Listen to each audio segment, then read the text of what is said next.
जो अरबी जानते हैं वो अरबी जबान में लड़ते हैं। बीवी बोलती है लाक़तुलन्नक, तो वो बोलता है लाज़रिबन्नक, वो दोनों अरबी में लड़ते हैं। अब पड़ोसी सोचता है इनके घर में फातिहा हो रही है, इनके घर में फातिहा हो रही है, इसीलिए लड़ाई से अगर हो रही है घर में तो अरबी आप भी सीख लीजिए, अपनी वाइफ को भी सिखा दीजिए। अगर लड़ना ही है तो दोनों अरबी में लड़िए ताकि पड़ोसी समझेगा वहां कलमा खानी हो रही है। और अगर नहीं तो फिर सब्र जैसा सीना चौड़ा कर लीजिए, उसके बाद सब यहां समा जाएगा। आका अलैहिस्सलाम के घर में सैयदा आयशा रज़ियल्लाहु ताला अन्हा हम मुसलमानों की मुक़द्दस माँ है, माँ के घर क़याम पज़ीर है सरकार। बस एक बात, उसके बाद फिर मैं आगे निकलता हूँ, जरा गौर से सुनिएगा। चूंकि मेरी तकरीर इसी तरह बात से बात पैदा होती जाती है तो 2.5, 3, 4 घंटे की तकरीर हो जाती है। बात से बात, अल कलामो यख़्लुकुल कलाम, कलाम कलाम को पैदा करता है। पहले तो खतीब साहब आते हैं, सोचते हैं क्या बोलूं नहीं बोलूं, किस टॉपिक पे बोलूं, बीमार हूं, तबीयत खराब है, सफर से आया हूं। लेकिन जब बात शुरू होती है लगता है कोई दूसरा जिन्नात सर पे आके बैठ गया हो, फिर वो चीख पुकार चिंगाड़ कुर्सी तोड़ने लगते हैं तो लगता है कि ये वो नहीं है, कोई दूसरा इन पे सवार हो गया है। तो सवार वार होता नहीं है, पहले लगता है कि क्या बोलूं ना बोलूं, लेकिन जब बात निकलने लगती है तो बात से बात पैदा होने लगती है। इसीलिए 3-4 घंटे हो जाते हैं, पता तक नहीं चलता। लेकिन बात चूंकि यहाँ आ गई है, साहब वहां भी है मगर वहां सब्र है, आका अलैहिस्सलाम की तालीमात पे अमल है। तो खुद आका अलैहिस्सलाम के घर में सरकार सैयदा आयशा के घर मौजूद है। आपकी दूसरी बीवी, हम मुसलमानों की दूसरी माँ ने खाना बना के आपके यहाँ इनके खाना बनने से पहले भेज दिया। सैयदा आयशा को बुरा लगा, कनीज के हाथ में एक तमाचा मारती हैं, उनके हाथ से प्याला नीचे गिरा, खाना सारा नीचे गिर गया। आका अलैहिस्सलाम को कितनी नाराजगी हुई होगी सब समझ सकते हैं कि वो भी मेरी बीवी है, तुम भी मेरी बीवी है। अगर तुम्हारे पकाने में, खाना बनाने में ताखीर होगी, अगर वो औरतें कमजोर होती हैं, उनको नजला भी होता है तो कहती हैं कि शौहर तुम्हारी वजह से हुआ, उनके नाखून भी कहीं से टूट जाए तो तुम्हारी वजह से हुआ, उनके सर में दर्द हो, हम पूछते हैं सर में दर्द क्यों, तो तुम्हारी वजह से ही हुआ है। वो बेचारी कमजोर है, नाकिसुल अक्ल है, इसलिए वो सारा ठेकरा शौहर पे फोड़ती हैं। शौहर को अल्लाह ने मर्द बनाया है, डबल ताकत दी है, इसमें उनकी जिद भी समाती है, उनकी साहब बदज़बानी भी समा जाती है, उनका नखड़ा भी समा जाता है, वह सब कुछ उनकी नाशुक्री भी समा जाती है, सब इसमें सब समा जाता है। और हुजूर ने कहा भी है, आका अलैहिस्सलाम ने, ये टेढ़ी पसली से पैदा हुई है, सीधा करना चाहोगे तो टूट जाएगी, टूटना तलाक है, उसी हालत में रहने दो, फायदे की चीज है, फायदा हासिल करते रहो। ये तेरे करोड़ों के घर की हिफाजत करती है, ये तुम्हें सुकून कल्ब देती है, तेरे बच्चे पैदा करती है, तेरे बच्चों की हिफाजत करती है। तू बाहर से दुकान से थक मर के आता है, शानदार डिश तुम्हारे सामने मौजूद कर देती है, बहुत फायदे की चीज। इसलिए उनका गुस्सा, उनकी जिद, उनका चिड़चिड़ापन, उनका पागलपन सब मर्द के सीने में समा जाता है। और जहां नहीं समाता है वहीं लत्तम जुत्तम, वहीं मार धाड़, वहीं तकरार, वहीं तलाक, वहीं सब कुछ। लेकिन जहां सब्र है, मर्दानगी है, पड़ोसी को खबर तक नहीं होता है कि शौहर पे क्या गुजर रहा है। हुजूर की हदीस से हट के जो जिएगा रोजाना घर में मैदानी जंग बना रहेगा, और हुजूर की हदीस पे जो अमल करेगा तो जंग के दौरान भी अमन बना रहेगा, दौरान जंग भी अमन बना रहेगा। जहां भी अमन है, ऐसा नहीं कि यहाँ पे कुछ नहीं हो रहा है, सब कुछ होता है, वहां भी जो हो रहा है वो वहां भी हो रहा है। फर्क इतना है कि वहां सब कुछ यहाँ समा रहा है, इसीलिए किसी को पता नहीं चलता है। पीर साहब का 1 लाख मुरीद है, वहां वो दस्तबोसी कदम बोसी है, लेकिन यहाँ आके इनके पास आके घिघियाना पड़ता है, उन रूठे हुए को मनाना पड़ता है, उनके पीछे पीछे घर में घूमना पड़ता है कि राजी हो जाओ, मान जाओ। 1 लाख मुरीद है पीर साहब, इनके पीर वहां घूम रहे हैं, घर के अंदर घूम रहे हैं। सब में इंजॉय की जगह वो जन्नत है जहां कोई गम नहीं, कोई मिजरेबल कंडीशन नहीं, न मर्ज है, न बच्चों के मरने का डर है, न कारोबार के खत्म होने का अंदेशा है, न हुकूमत के बदलने का अंदेशा है, न उनकी पॉलिसी से बिजनेस के खतरे को अंदेशा है, कोई प्रॉब्लम नहीं। वहां सिर्फ 30 मर्दों के बराबर ताकत है, 70 खूबसूरत हूरे हैं जो थूके तो सातों समंदर का पानी मीठा हो जाए, जो जुल्फ लहराए तो सारे लोग बेहोश हो जाए। जहां तक निगाह हो, हद्दे निगाह तक अपना घर हो, जन्नत का महल हो। वहां की जमीन मिट्टी की नहीं बल्कि डायमंड हीरे जवाहरात की जमीन होगी। वहां ना जवानी, वहां ना बुढ़ापा होगा, ना बचपन, सिर्फ जवानी होगी 30 साल की। ना सर ना साफ दाढ़ी के बाल होंगे कि खुजलाए, ना पसीने की बदबू होगी, ना पेशाब पखाना की तकलीफ होगी। वहां हर एतबार से ऐश ही ऐश है। तो ऐश या तो जन्नत में है, या जो जन्नत की तैयारी इस दुनिया में करता है वही की थोड़ी सी झलक अल्लाह उसको अता फरमा दे। इसके अलावा ऐश कहीं नहीं है। न मुकेश के घर में न है, न साहब टाटा के घर में न है, न जिंदल के घर में है, न मित्तल के घर में है, कहीं नहीं है ऐश। अगर होता तो लता मंगेशकर नहीं बोलती कि मैं दुनिया से मरना चाहती हूँ, जो मैं ढूंढती थी मुझको नहीं मिला। चार्ली चैपलिन जो ब्रिटिश फिल्म स्टार है, करोड़ों जिसके फैंस हैं, अरबों के घर में रहता था, मगर वो कहता था I like to walk in the rain, nobody can see my tears. मैं बारिश में टहलना चाहता हूं ताकि कोई मेरे आंसू को देख नहीं पाए। करोड़ों जिसका फैंस, पूरी दुनिया में जिसकी फिल्में देखी जाती हो, जो अरबों के घर में रहता हो, कई करोड़ की कार पे चलता हो, मगर वो कहता है कि इतना गम मेरे सीने में है कि मैं जी भर के रोना चाहता हूं, और उस आंसू को छुपाने के लिए बारिश में टहल के रोना चाहता हूं ताकि मैं रो, मेरे आंसू को कोई देख नहीं पाए। I like to walk in the rain, nobody can see my tear. अभी 1 महीना पहले बेंगलोर में कई लाख रुपए कमाने वाला इंजीनियर उन्हें सुसाइड कर लिया। 4 साल पहले सुशांत सिंह राजपूत, बंबई का फिल्म एक्टर, करोड़ों के बंगले में रहने वाला, वो फांसी के फंदे पे लटक गया। दिल्ली का एक डीएम वो फांसी के फंदे पे लटक के जान दे दिया। तो आईएएस ऑफिसर जान दे रहा है, डीएम जान दे रहे हैं, इंजीनियर जान दे रहा है। ममता बनर्जी की मिनिस्ट्री में एक रहने वाला मिनिस्टर, वो साहब छलांग लगा के छत के नीचे गिर के जान दे रहा है। इसका मतलब है न मंत्रालय में सुकून है, न इंजीनियर बनने में सुकून है, न फिल्म जो में काम करने में सुकून है, न चार्ली चैपलिन के घर में सुकून है, न अमेरिका के ट्रंप के घर में सुकून है। तो सुकून है कहां? ये 2-4 फैक्ट्री डाल लेने, 2-4 कारोबार कर लेने, कई करोड़ का माल एक्सपोर्ट कर देने में सुकून है? नहीं, सुकून नहीं है। सुकून है कहां? तो कुरान कहता है अला बिज़िक्रिल्लाह तत्मइन्नुल क़ुलूब, जान ले के सुकून असल में अल्लाह की याद में है, अल्लाह के जिक्र में है। जहां सजदा है वहां सुकून है, जहां जिक्र है वहां सुकून है, जहां तिलावत है वहां सुकून है। सुकून या तो जन्नत में है या जन्नत की तैयारी में है। नारे रिसालत, मसलके आला हजरत, मजहब इस्लाम, नारे तकबीर। ये काम सिर्फ आलिमे दीन का है कि खुद जन्नत जाए, आपको जन्नत लेके जाए। आलिमे दीन ही बताते हैं कि तुम्हारा मकसद हयात क्या है और दुनिया में आपकी ड्यूटीज क्या है, आपके जीने का मार्ग क्या है। जो लोग कहते हैं खाओ पियो मर जाओ, वो तो पागल है। जो लोग कहते हैं खूब दौलत कमाओ, इज्जत मिलेगी और जिंदगी का मजा मिल जाएगा, वो भी पागल, महापागल है, महापागल है। तो मंगेशकर जी का घर कहाँ है मालूम है? पीडर रोड पे, हाजी अली समंदर के किनारे, मुंबई में, जहाँ गवर्नमेंट ने अपनी सड़क टेढ़ी कर ली, उसके घर को टच नहीं किया, चूंकि वो पार्लियामेंट में आके बुलबुले हिंद, देशभक्ति के गीत गाने वाली, 1 दर्जन से ज्यादा अवार्ड हासिल करने वाली, बच्चा इंडिया का उसका नाम जानता है। दुनिया के 100 से ज्यादा ममालिक का वह भ्रमण कर चुकी थी, सफर कर चुकी थी। करोड़ों की ज्वेलरीज उनके घर में जेवरात मौजूद हैं, लेकिन वो कहती है कि जो मैं ढूंढती थी मुझको नहीं मिला। शोहरत, इज्जत, दौलत, दुनिया भर का सफर, सुबह अमेरिका में, शाम फ्रांस में, दूसरे दिन कनाडा में, तीसरे दिन नॉर्वे में, कभी मलेशिया में, कभी इंडोनेशिया में, यानी सफर, करोड़ों का जेवर, कीमती गाड़ी, प्राइम मिनिस्टर जिनके सामने खड़ा होकर जिनकी जबान से गाने सुन रहे हो, जिनके गीत सुने जा रहे हो, इससे ज्यादा इज्जत क्या होगी। लेकिन उनसे पूछा गया कि हाउ डू यू फील, आप कैसा महसूस करती हैं इस बुलंदी पर जाने के बाद भी?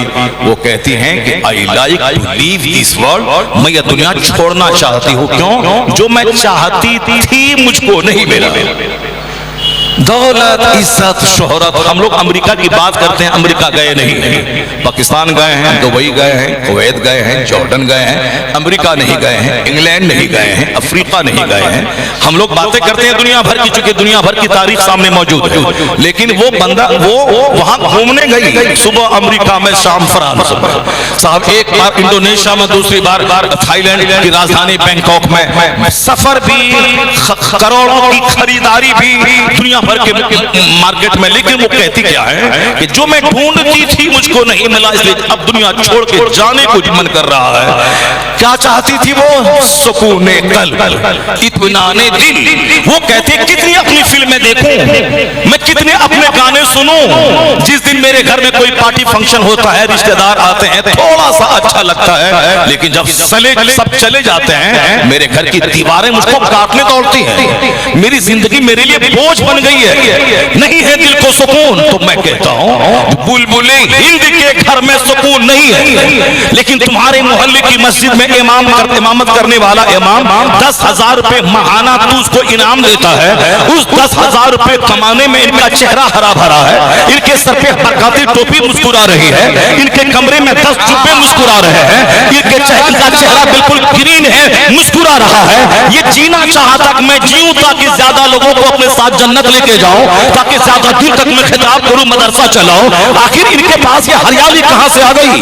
जो बुलबुले हिंद के पास सुकून नहीं है, वह मरना चाहती है, और ये जीना चाहते हैं ताकि मैं अपने साथ 1 लाख को मैं जन्नत लेके जाऊं। इनका चेहरा हरा है। इसमें 2 फैक्टर काम कर रहा है।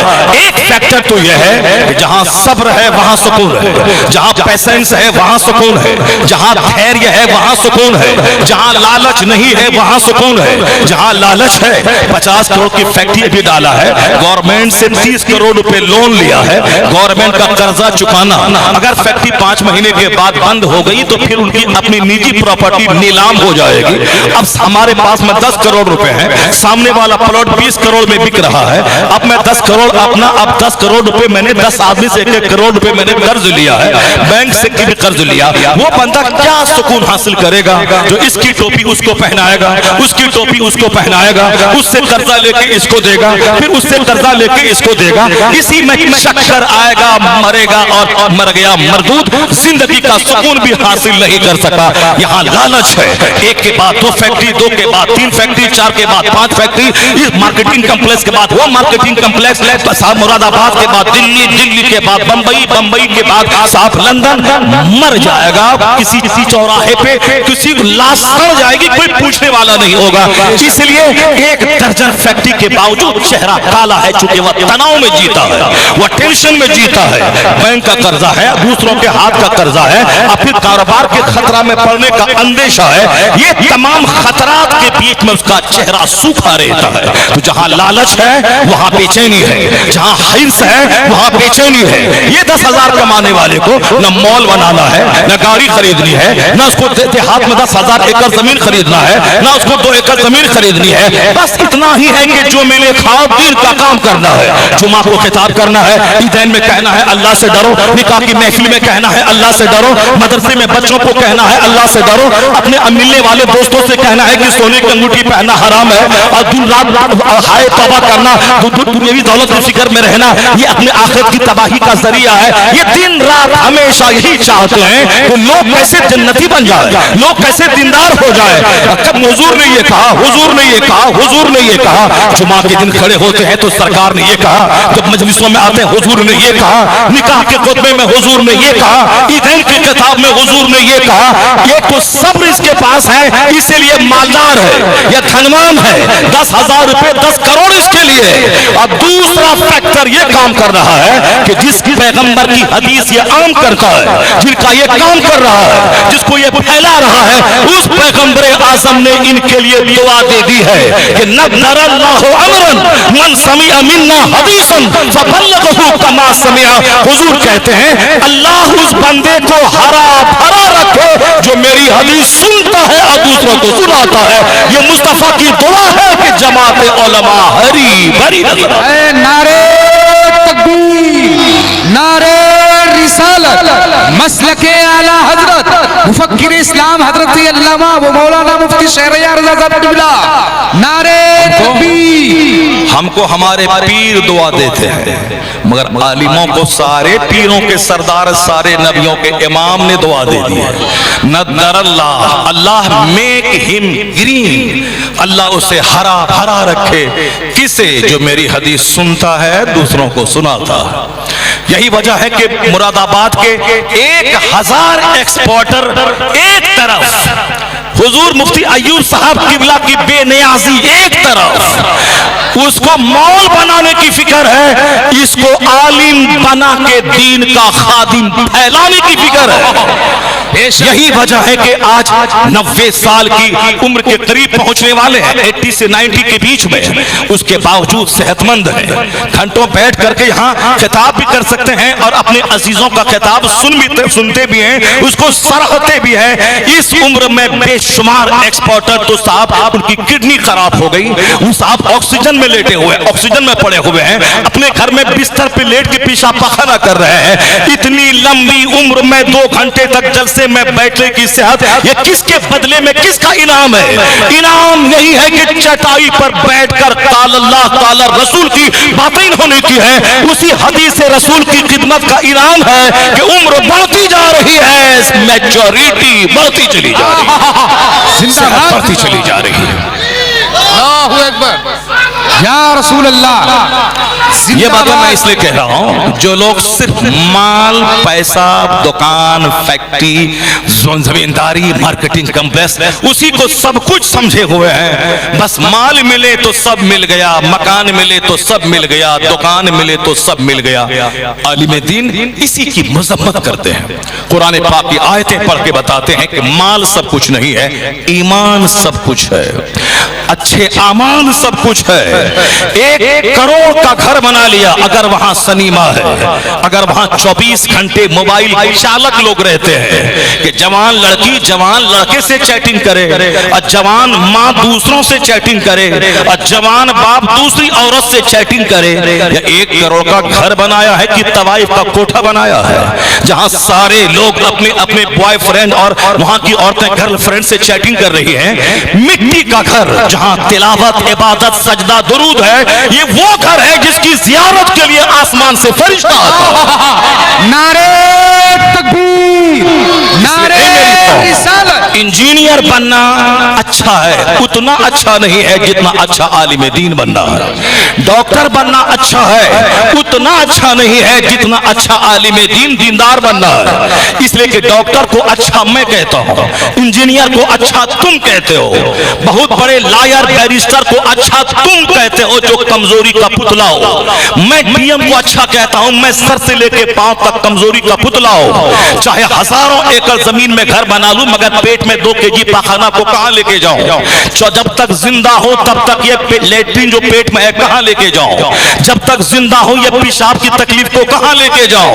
ये अल्लाह ने मेरे साथ इसको लगा दिया है कि तू मेहतर को समझता है कि दूसरों का पाखाना ढोने वाला भंगी है। ये मेहतर वाला काम तो तुम खुद करता है, मेहतर दूसरों का टॉयलेट साफ करता है, और तुम अपनी खिलासत, अपना पाखाना साफ करता है। चाहे प्रधानमंत्री रहो कि मिनिस्टर रहो कि आदित्य जोगी नाथ जी रहो कि कोई साहब बैरिस्टर हो, अपना लेट्रिन तो अपने हाथ से साफ करना होगा। इसलिए ये कमजोरी अल्लाह लगा दिया है कि जब भी लगे कि आई एम ग्रेटर, मैं बड़ा हूं, मेरा हुस्न बड़ा, मेरी प्रॉपर्टी बड़ी, मेरी औलाद बड़ी, मेरा मकान बड़ा, मेरा पोस्ट बड़ा, मेरा मनसब बड़ा, तो पाखाना रूम में अपना पाखाना साफ करना याद कर लेना कि तू मेहतर को जो बुरा कहता है वो काम तो खुद कर रहा है। अगर उस पर गौर करेगा तो तेरा सारा गुरूर चूर हो जाएगा, आजिज़ी खाकसारी पैदा होगी। अपनी पेशानी अगर आदमी है तो सजदे में झुका के बोलेगा, इलाही मैं गुनहगार हूं, तू माल बख्शने वाला परवरदिगार है, मैं कमजोर हूं, तू ताकतवर है, मैं मोहताज हूं, तू गनी है, मैं कमजोरी का पुतला हूं, तू ही सब कुछ है। नारे तकबीर, नारे रिसालत। उस पे मस्जिद ज्यादा आला तरस मत हजरत। खाइए, उस पे तरस मत खाइए जो मस्जिद में नहीं आ रहा, उस पर तरस मत खाइए जो जलसे में नहीं आ रहा, उस पर तरस मत खाइए जो ईमान नहीं ला रहा, उस पर तरस मत खाइए जो एक बार मदरसे में जाकर के सुबहान रब्बियल आला पढ़ने की मश्क नहीं कर रहा है। फिजिक्स मालूम है, केमिस्ट्री मालूम है, सब कुछ मालूम है, लेकिन उसको सूरह फातिहा मालूम नहीं है। तो केमिस्ट्री पढ़ा, फिजिक्स पढ़ा, बायोलॉजी पढ़ा, मैथ पढ़ा, जीके पढ़ा, जीएस पढ़ा, नौकरी मिली, 2 रुपया कमाया, पेट पाला, छोटा घर खरीदा, आल्टो कार खरीदी, 60 साल के बाद रिटायर करके मौत का इंतजार करता रहा। अब मरने के बाद जहां गया वहां का एक दिन 50,000 साल के बराबर है। कान मिकदार हु 50 अल्फ सना। ये बना बता, ये 30 साल तक फिजिक्स पढ़ना, केमिस्ट्री पढ़ना, बायोलॉजी पढ़ना, मैथ पढ़ना, जूलॉजी पढ़ना, एस्ट्रोलॉजी पढ़ना, एस्ट्रोनॉमी पढ़ना, ये सिर्फ 2 रोटी के लिए तुम, मैं और एक ईंट ढोने वाले मजदूर में क्या फर्क है? वह मजदूर भी 8 घंटे ईंट ढोया और वह भी 2 रुपया कमा के खाया पिया, वह मर गया। और तुम 30 साल तक 10, 12, 15, 16 घंटे तक केमिस्ट्री पढ़ते रहे और तुम 2 टके की नौकरी करके तुम भी खाए पिए और मरने के बाद सफेद सूती का कफन पहन के 2 गज जमीन में जाके सड़ गए। फिर तुझ में उसमें क्या फर्क है? अब वहां जहां खरबों साल रहना है, वहां जिसको इज्जत मिल गई वही असल में इज्जत है। हुजूर ने कहा ला ऐश इल्ला ऐशुल आखिरा, आराम नहीं है मगर आखिरत का आराम। कम से कम ये 10,000 कमाने वाले मौलाना के पास अगर करोड़ों की बिल्डिंग नहीं है, कम से कम सूरह फातिहा मखारिज की अदायगी के साथ पढ़ तो रहा है, कुरान पाक की तिलावत कर तो रहा है, नमाज के फराइज व वाजिबात जान तो रहा है। ये 10,000 कमा के 70 साल में ये भी मरेगा और 10 करोड़ कमाने वाला डीएम वह भी मरेगा। फर्क इतना होगा, जिसको सूरह फातिहा तक नहीं आया पढ़ना वो कहां जाएगा सबको मालूम है, लेकिन जिसने दुनिया में 70 साल सब्र किया, अब खरबों साल जन्नत का ऐश इनके मुकद्दर में अल्लाह लिख देगा। तब कहेगा इलाही दुनिया नहीं मिली, नहीं मिली, ये खरबों साल की जन्नत तूने अता फरमा दिया। सुभान अल्लाह। तेरा एहसान कि तूने दुनिया नहीं दी। इस एंगल से देखेंगे कभी मौलवी को हकीम नहीं समझेंगे, इस नुक्ते नजर से देखेंगे कभी किसी आलिम दीन या नमाजी को देखने के बाद ना कहेंगे क्या बेचारा है, गरीबी कमजोरी में जी रहा है, न जी भर के खाया, न जी भर के करोड़ों की बिल्डिंग में रहा। ये आप पर तरस खाएंगे जिस दिन तुमको आग की जंजीरों में बांधकर जहन्नम की तरफ फरिश्ते ले जाएंगे, उस दिन ये तुम पर तरस खाएंगे कि डीएम बनने से क्या फायदा मिला, बैरिस्टर बनने से क्या फायदा मिला, डॉक्टर बनने से क्या फायदा मिला, 2-10 फैक्ट्री कायम करने से क्या फायदा मिला, जो जन्नत में जा नहीं सका, हिसाब किताब दे नहीं सका, तो फिर इसको क्या मिला दुनिया में? प्रधानमंत्री बनने के बाद क्या मिला? जब यहाँ आंख में नाक के बल घसीट कर आग की जंजीरें, आग का कोड़ा जिल्लत के साथ जब जहन्नम में हकाया जाएगा, तब गरीब कहेंगे कि क्या मिला इसको, प्रधानमंत्री बनने के बाद क्या मिला, मुख्यमंत्री बनने के बाद क्या मिला? अब तो आग की जमीन, आग का कोड़ा, आग का कमरा, आग की छतें, सब कुछ आग ही आग है, क्या मिला? तब ये फकीर बोलेगा मालिक मैं दुनिया की गुर्बत पे शिकवा करता था, लेकिन इलाही तूने मुझे गरीबी से बचाया, मगर मेरे ईमान और अकीदे की तूने हिफाजत की। तेरा करोड़ों एहसान कि दुनिया में किराए के घर में रहा मगर खरबों साल की जन्नत तूने मुझको अता फरमा दिया। तेरा एहसान, तेरा एहसान। अगर ये बात अगर तुम अपने बच्ची को बता दो, अपने बच्चों को बता दो, ये शिकायत ना रहेगी कि मेरी बच्ची काफिरा हो गई, मेरा बेटा मुर्तद हो गया, मेरा बेटा एक छोकरी के चक्कर में काफिर हो गया, मेरी बेटी 1 करोड़ कमाने वाले इंजीनियर का चेहरा देखकर वह जहन्नमी काफिरा हो गई, ये नहीं होगी। ये उसी घर में बच्चे बिगड़ते हैं जहां सिर्फ माल का चर्चा, जहां क्रिकेट का चर्चा, जहां फिल्म एक्टर का चर्चा, जहां एक्सपोर्टर का चर्चा, जहां नेतागिरी का चर्चा, जहां इंजीनियरिंग मेडिकल साइंस का चर्चा, जहां 24 घंटे में 1 मिनट भी न जन्नत का चर्चा, न आखिरत का चर्चा, न मुस्तफा का चर्चा, न गौस ख्वाजा का चर्चा, न आला हजरत का चर्चा, न कुरान हदीस का चर्चा, न आलिम दीन का चर्चा। हमें बता दे, जिसके घर में चोर जाएगा, जिसके घर में डकैत जाएगा, जिसके घर में झूठ बोलने वाला नेता जाएगा, जिसके घर में अजनबी लोग जाएंगे, जिनकी दोस्ती कुफार और मुशरिकीन से होगी, अगर उसकी बेटी काफिरा हो गई, ताजुब की क्या बात है। अगर उसका बेटा काफिर हो गया, ताजुब की क्या बात है। मुझे बता दो, जिसके घर में मुफ्ती अय्यूब साहब का आना जाना हो, जिसके घर में आलिम का आना जाना हो, जिसके घर में पीर का आना जाना हो, जिसके घर में मुस्तफा के सच्चे गुलामों का जिक्र होता हो, जहाँ गौसो ख्वाजा का चर्चा होता हो, जहाँ तहज्जुद पढ़ने वाला हो, जहाँ बुजुर्गाने दीन को बुलाया जाता हो, उनसे तस्बीह पढ़वाया जाता हो, जहाँ आलिमों को बुलाया जाता हो, उससे दीन सिखा जाता हो, उसका बेटा काफिर नहीं होता है, उसकी बेटी मुर्तदा नहीं होती है। अगर उसकी बेटी को कोई बोले कि तू 1 करोड़ रुपए ले ले और हमारे साथ आ जा, या उनके मुंह पे थूक देती है और कहती है मैं सारी जिंदगी कुंवारी रह जाऊंगी मगर ईमान का सौदा नहीं करूंगी। सुभान अल्लाह। नारे तकबीर, नारे रिसालत, मजहब इस्लाम, मसलके आला हजरत, नारे जिस आलिम से आप चिढ़ते हो, जिस मदरसे के पढ़ने वाले को तुम बेसहारा, हेल्पलेस, मजबूर, आहा, यतीम और गरीब और मिस्कीन कहते हो, इनकी वजह से बारिश होती है, इनकी वजह से तुम्हें रोजी मिलती है, इनकी वजह से बेपनाह बलाओं को अल्लाह टालता है। मत समझना कि मैं बूढ़े माँ बाप को खिला रहा हूँ, बूढ़े माँ बाप की वजह से तुम पाले जा रहे हो। मत कहना कि मैं जानवरों को पालता हूँ, इन बेज़बान जानवरों की वजह से मैं पाला जाता हूँ। इसलिए मत कहना एहसान मेरा है, एहसान माँ बाप का है कि ये बीमार भी कमजोर ज़ईफ है, इनकी वजह से अल्लाह मेरी रोजियों में इजाफा फरमा देता है। मत कहना ये आलिम दीन जमीन के लिए बोझ है, नहीं, यह जमीन के लिए सितारे की मानंद है। इन उलमाए रब्बानीन के कदमों की वजह से हमारे लिए बारिश होती है, हमारे लिए रोजियों का एहतमाम होता है। इसलिए हम कहते हैं इंजीनियर बड़ा, मगर मुस्तफा किसको बड़े कहते हैं? जो सबसे बड़े मुस्तफा, सबसे महान मुस्तफा, जिनसे बड़ा न कोई पैदा हुआ न होगा, बाद अज खुदा बुजुर्ग तुई किस्सा मुख्तसर मुस्तफा, जो सबसे बड़े मुस्तफा, उन्होंने जिसको बड़ा कहा वो बड़ा है, उन्होंने जिसको महान कहा वो बड़ा है। मुस्तफा जाने रहमत ने किनको बड़ा कहा है? जरा वो हदीस में पढ़ के सुनाता हूं ताकि मेरी तमहीद मुकम्मल हो जाए। आका अलैहिस्सलाम ने किनको बड़ा कहा? मैं कहता हूं डॉक्टर बड़ा, मैं कहता हूं इंजीनियर बड़ा, मगर मुस्तफा ने किनको बड़ा कहा? वो मुस्तफा जिससे बड़ा कोई नहीं है। हिंदुस्तान के 2-4 कम पढ़े लिखे लोग अगर हमारे पैगंबर की शान घटाएं, उन पागलों की बात पे ध्यान देने की कोई जरूरत नहीं है, क्योंकि मुस्तफा इतने बड़े महान का नाम है जिसके बारे में 7 समंदर पार का एक दानिश्वर आज से 40 साल पहले कहा था।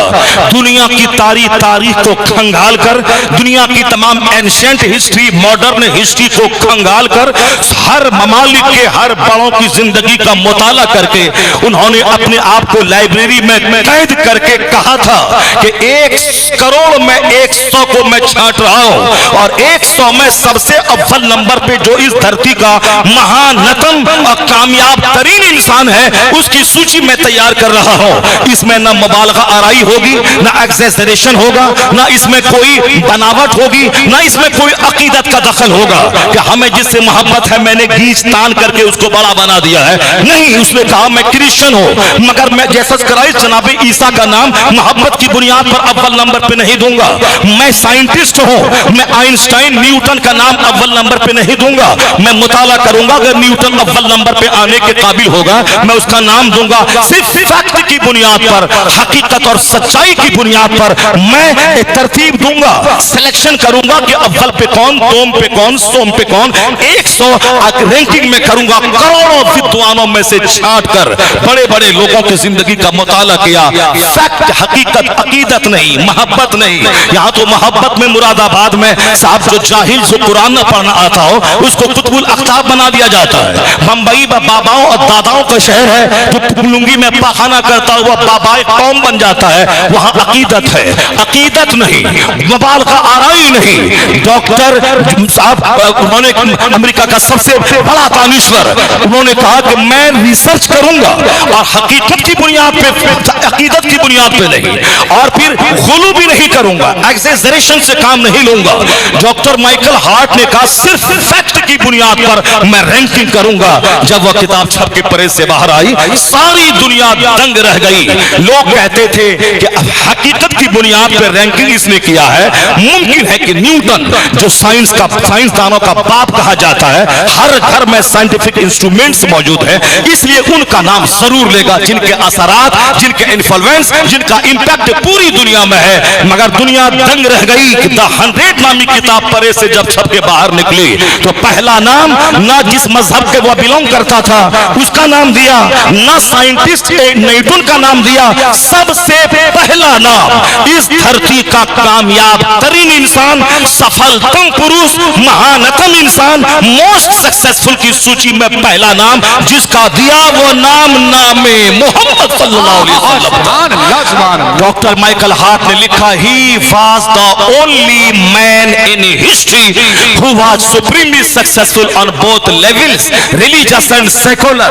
वो क्या लिखता है, वो किताब अभी भी मुरादाबाद के बड़े बड़े बुक स्टॉल में मौजूद है।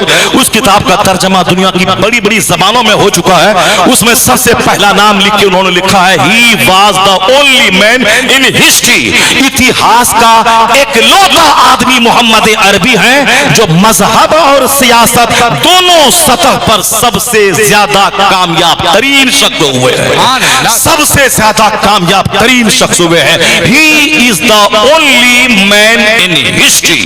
ये बात कौन कह रहे हैं? जिस मुल्क से हवाई जहाज आ रहा है। ये बात कहां से आ रही है? जहां से माइक्रोफोन जिससे मैं बात कर रहा हूं वो आ रहा है, जहां से एसी, फ्रिज, कूलर, टेलीविजन, ये सारी चीजें जो जदीद इजादात हैं, ये सारी चीजें 7 समंदर पार के दानिश्वर दिमाग जला जला के रिसर्च करके, खोज करके, शोध करके, अपने आप को मिटा करके दुनिया के फायदे की चीजें वो देते हैं।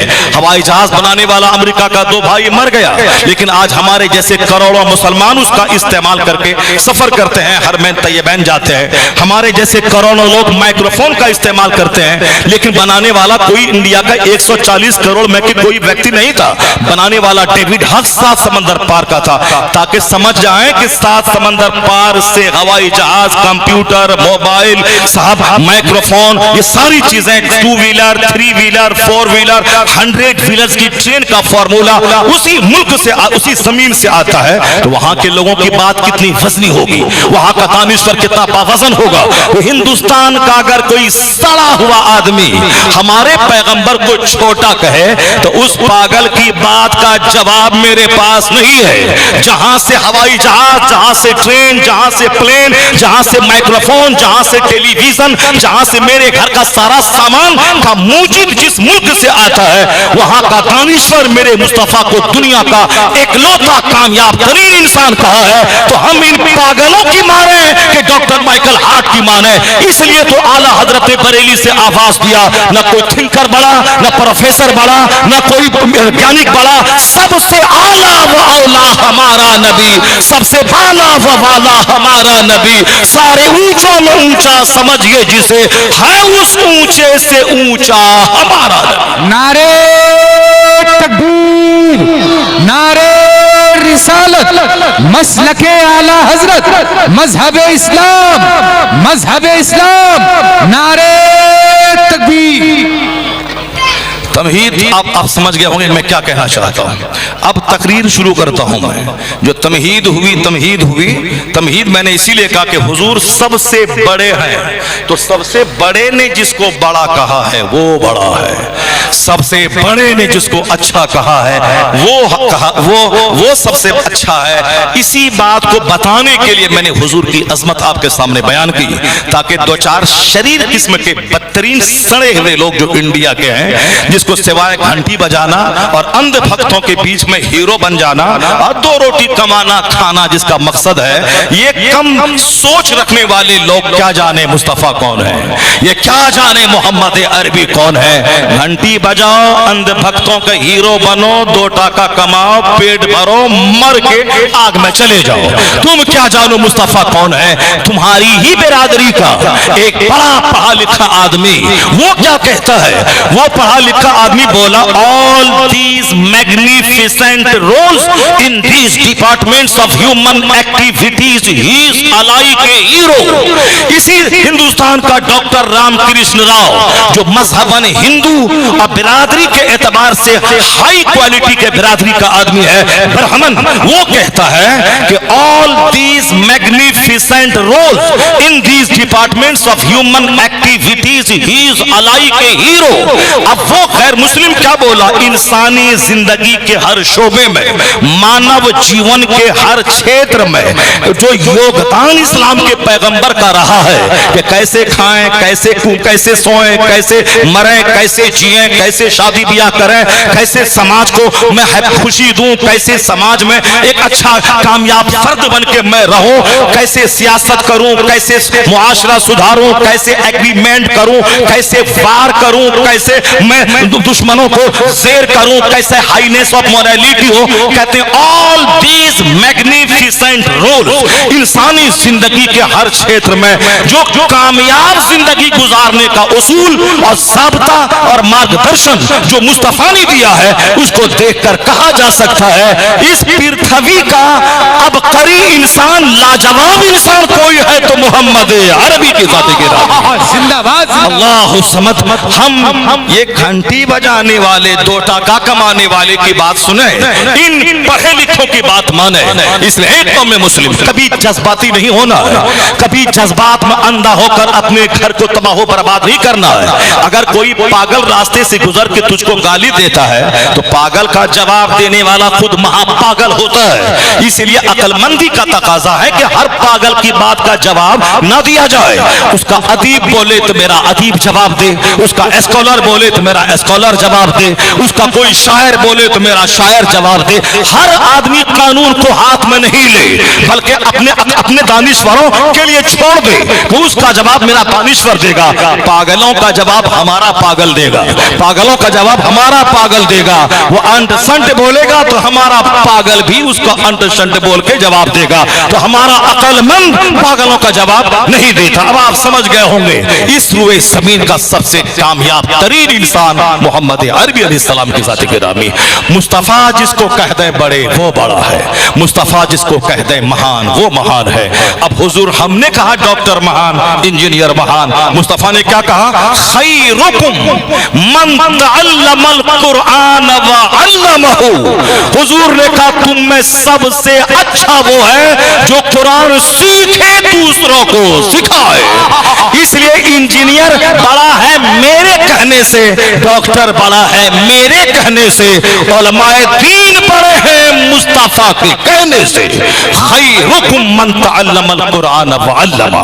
हिंदुस्तान में कॉलेज है, कॉलेज का प्रिंसिपल होता है, एक प्रिंसिपल का वाइस प्रिंसिपल होता है, यानी प्रिंसिपल का नाइब है। ये उनकी गैर मौजूदगी में ये काम करेगा।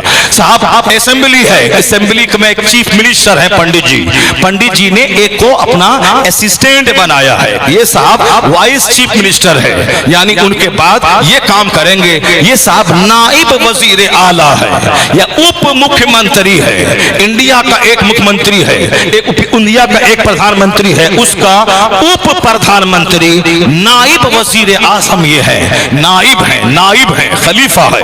तो जाहिर सी बात है वजीर आजम का नाइब होना एक बड़ी बात है, वजीर आला का नाइब होना ये भी बड़ी बात है, डीएम का नाइब होना ये भी बहुत बड़ी बात है। लेकिन रुए जमीन में जो सबसे बड़े हैं खुदा के बाद वो है मुस्तफा जाने रहमत की जाते गिरामी। सबसे बड़े सैयद आदम व औलाद आदम व अफजलुल अंबिया वल मुरसलीन अकरमुल खल्क मुस्तफा की जात है। मखलूक में सबसे ज्यादा इज्जत वाले, मखलूक में सबसे ज्यादा बड़े मुस्तफा की जात है। उनके बाद कोई नबी नहीं आएगा। वो इमामुल अंबिया वल मुरसलीन है, खातमुन नबीयीन है। इतने बड़े पैगंबर का नाइब होना ये कितना बड़ा मनसब है, ये कितना बड़ा एजाज है। इसलिए ए मुरादाबाद के लोगों, तुम्हारे पास 50 फैक्ट्री है, तुम फैक्ट्री वाले हो, कैपिटलिस्ट हो, तुम उद्योगपति हो, तुम लैंड लॉर्ड हो, तुम जमींदार हो, ये सारा मनसब तेरा है। लैंड लॉर्ड होना, कैपिटलिस्ट होना, बिजनेसमैन होना, जमींदार होना, ये सब अलग मनसब है। मगर मुस्तफा का नाइब होना ये इतना बड़ा मनसब है, जिस तरह मुस्तफा का जवाब नहीं उस तरह मुस्तफा के नाइब का भी कोई जवाब है। कौन? अल उलमा वरासतुल अंबिया, उलमा अंबिया के वारिस और नाइब है। इस माना कर अरबों खरबों की फैक्ट्री का मालिक होना और है, मुस्तफा का नाइब होना और है।